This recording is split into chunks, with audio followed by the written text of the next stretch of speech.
What's up, agents, and welcome back to another Division video where a change of pace for our summer recap day 2 video. We're going to go with an explosive build. Don't forget to like, share, comment and subscribe, and let's get straight into it. Right, so if you're wondering what I'm on about, I'm currently away on my holidays for 2 weeks and I'm doing a summer recap of all of my builds that I have actually in my loadouts. Right, I put a lot of builds out and I adjust them here and there and things like that, but this is going to be a recap of the builds that I keep static all of the times. Yes, I might make little adjustments to them if I'm doing an incursion or if I'm doing countdown or something like that, but these are the ones that stay with me. They're the important ones.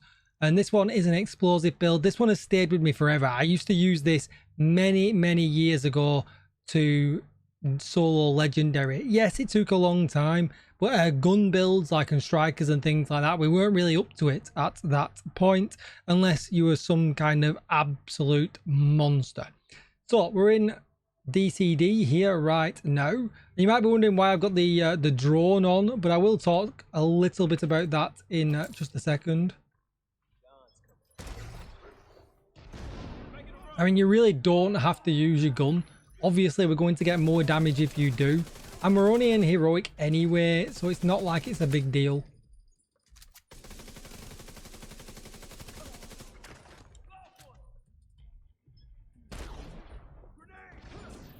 Love using the mortar. Slightly awkward spot for this though. If I can do it though.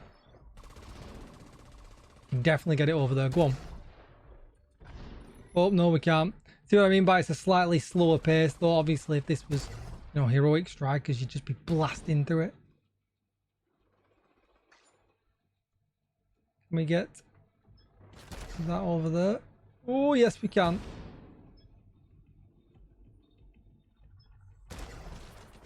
Chunga there as well, so we'll just keep firing over there while we take advantage of him.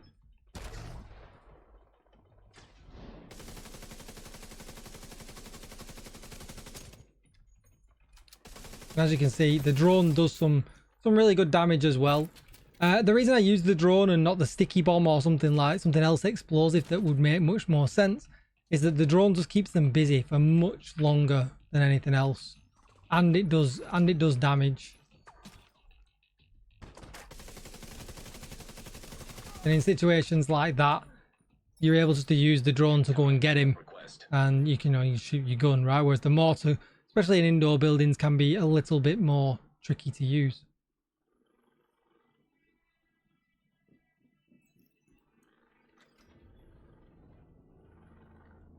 Now I know refactors come out and that's a big deal, but honestly this one just does more damage, and if you don't need that group survivability, I don't see why you would run it. Refactor surprisingly doesn't make my loadout. Not that it's not good, I just find that it's better in certain situations than others, whereas this just works all around.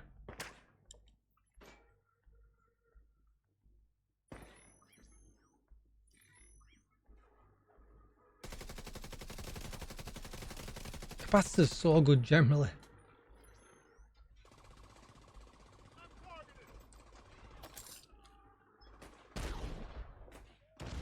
Imagine missing with a mortar. Can we go all the way over there? Nah, damn it. Why is he coming to me? What's the boss? Love how you can just kind of sneak around corners. If we get ourselves a little bit closer.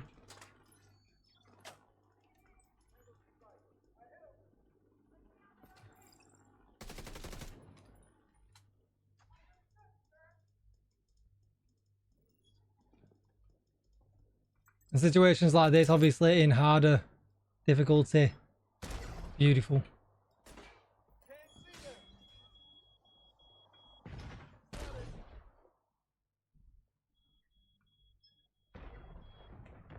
Ow. Is there a guy up there still?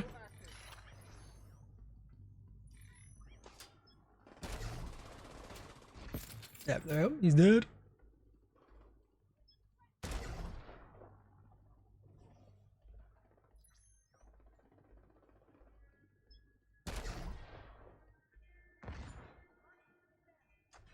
Oh, if I'd have been a bit quicker though, can we get him still? Yes, we can.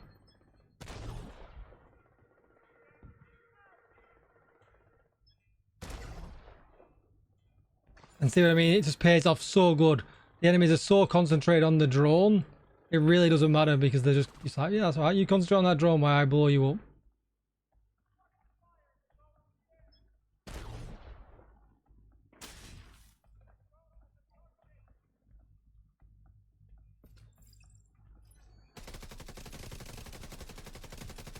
Oh no, Healy.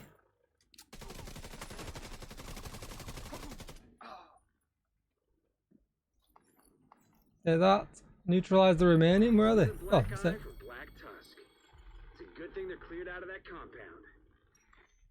That is it. Happy days. Right, so here's the build. And this is a build everybody can farm really, really, really easily.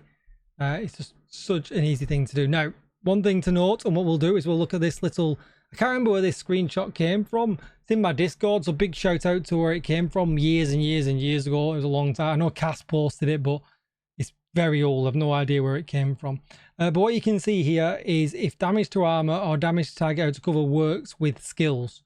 So the reason I'm going to show you that, and we'll go back to it in just a second, is obviously I'm wearing yellow contractor's gloves and it has damage to armor in. So obviously, as you can see here, the mortar turret does benefit from damage to armor.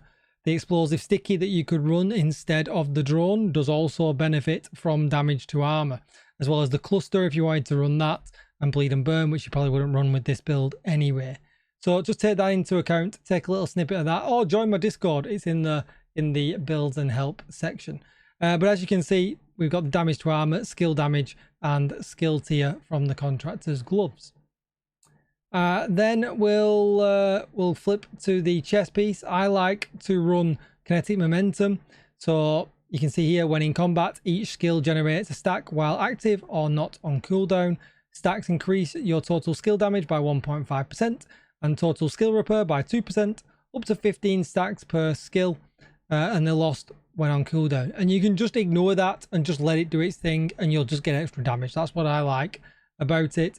And being two-piece Hana U, we get skill haste and skill damage. And like I said, all these are really old pieces that you can just pick up and just farm really easy in Countdown. The second piece is obviously the Hana U knees with skill haste and skill damage. And then a little bit harder to farm is this Gruppo. So I've got a Gruppo mask and a Gruppo holster. The reason why, you get 20% explosive damage from the two-piece bonus. So you can see double skill haste and skill damage here with the Gruppos and skill tier. Yeah, and you can't really get that much explosive damage from pieces, so it's kind of nice that we can do that. But it is going to take a little while for you to farm skill haste, skill damage versions, and flip your core attribute to skill tier. Then for the backpack, I'm using a China Light because we get 15% explosive damage. Skill haste, skill damage, skill tier with tech support. Skill kills increase total skill damage by 25% for 25 seconds. And often when something hits with the mortar, generally it's going to kill it unless it's a boss. Then we're going to run the capacitor because it just makes sense with damage target out of cover, and the talent, which stacks up to 40, giving us 1.5% skill damage every stack. But if you wanted to, you could run something like the test subject or something with perfectly in sync that is going to give you some extra damage as well.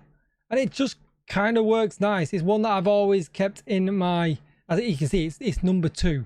You know, it's my second loader. I've had this for such a long time, and yeah, it just works really, really well. I am wondering if it does tell us the amount of explosive damage that you have in a build in the stats. Defense.